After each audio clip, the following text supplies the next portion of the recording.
I was disappointed, and I wouldn't have answered in the way that she did. She was evasive.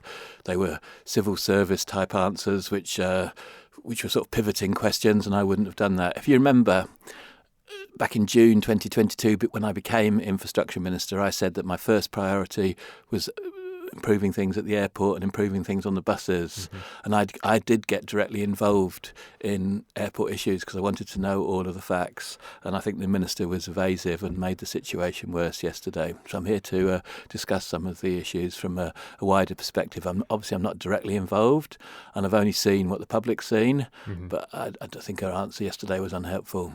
What do you think she could have said to put some minds at ease, perhaps?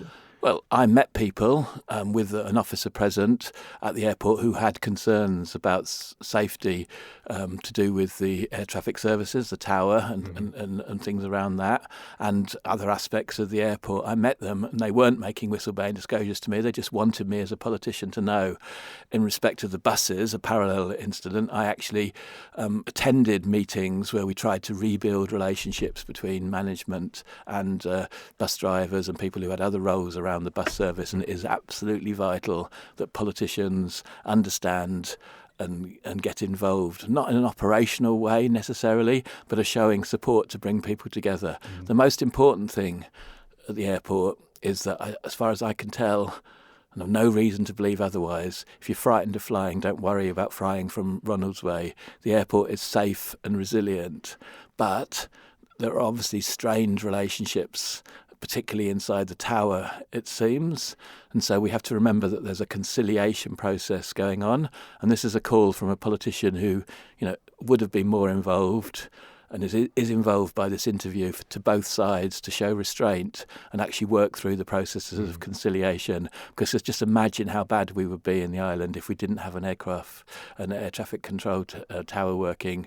It's vital for our connectivity to have air services. Do you believe matters within the air traffic control tower have improved since your time, though? Well, I know what I started, and I heard what the director of the airport, who used to be in charge of the tower, said at the conference.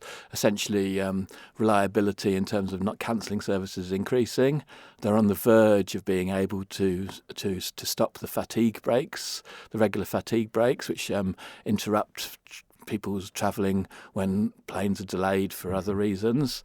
We initiated a 3-year recruitment and training and qualification programme for air traffic controllers, but it seems there's something else going on. It's even in my day, I kept talking about human resource issues and nobody ever asked me what that encompassed, but it encompassed disagreements about safety amongst staff, management. It encompassed people not being able to work because of some allegation. It encompassed absence. It encompassed withdrawing goodwill when you were asked to do overtime. Those are the issues that must be there now. And I implore people on behalf of this island, the people, all of us who live here, who need our airline services, that people get round the table with calm heads. They look to conciliate and make progress.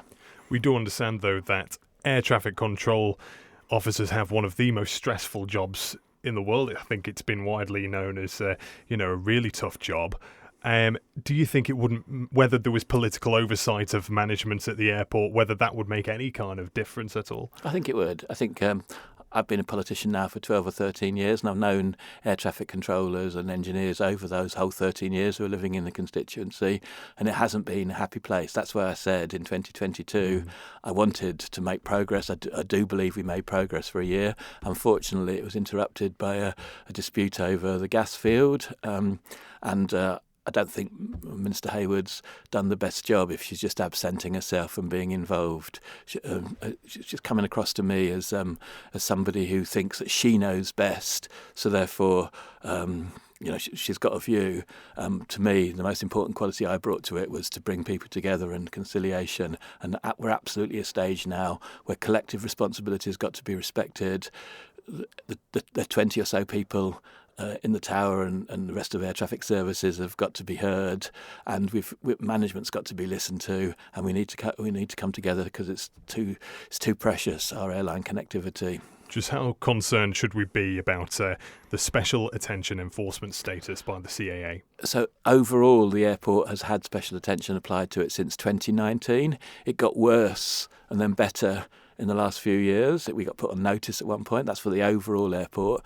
My understanding is from public records is that in August, the local Civil Aviation Administration put the air traffic services on notice specifically, and that something that's going on now that we've heard about through the through documents that have been published must be behind that in part. There might also be other issues to do with retention and training, but people need to have level heads, sit down together, conciliate, because air services to Liverpool, Manchester, the South East, everywhere else that you can fly to from the island are absolutely vital, and we need to respect each other and talk.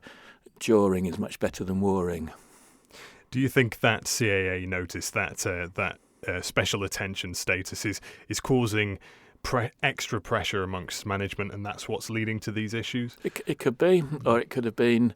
Yeah, all sorts of reasons. I don't want to speculate. I don't know, but it's certainly heightened the pressure and the need for jawing rather than warring. People need to sit around the table with level heads and talk and sort things out, and they can't disrespect each other, and they can't just disrespect the processes of collective bargaining. It seems you've made that plea a few times during this conversation. How urgent is it? Do you think? Very, very urgent. Do you think there's a chance the CAA could withdraw the licence if it's not resolved shortly? No, there's the stages between the status we're at now and withdrawing the licence, and I'm absolutely sure that if you're frightened of flying, you don't need to worry about taking off or landing at Ronaldsway Airport. This is issues to do, I'm sure, to do with staffing and future planning and forward planning and how we're monitoring things, and that's it. We just need to. There's obviously tension in the place, and we need to reduce that tension, jawing, not warring. And when you look at other facilities around the island, is there better political oversight, or is the airport an example of kind of standard practice? Oh, well, no, I think it's got worse as well in the bus service. As I mentioned, my two priorities initially were the bus service and airlines, and I think there's similar issues inside the bus service. And I just couldn't believe when Public Services Commission, the overall body responsible for general HR, opted out of being directly involved. I actually led the pay negotiations 2017, and we ended up with a 3-year pay deal where we dealt with inflation.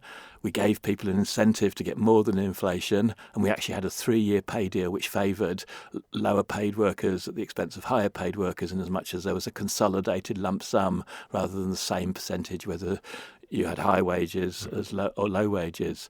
And so I do think that in the last 4 or 5 years there's been a mix-up, and the view is that obviously politicians can't directly get involved in managing a member of staff, but politicians have to be involved in setting the tone and culture for overall HR matters, and that's something that we lost in the last 4 or 5 years in the Isle of Man government. Thank you for making it to the end of the Manx Radio newscast. You are obviously someone with exquisite taste. May I politely suggest you might want to subscribe to this and a wide range of Manx Radio podcasts at your favourite podcast provider, so our best bits will magically appear on your smartphone. Thank you.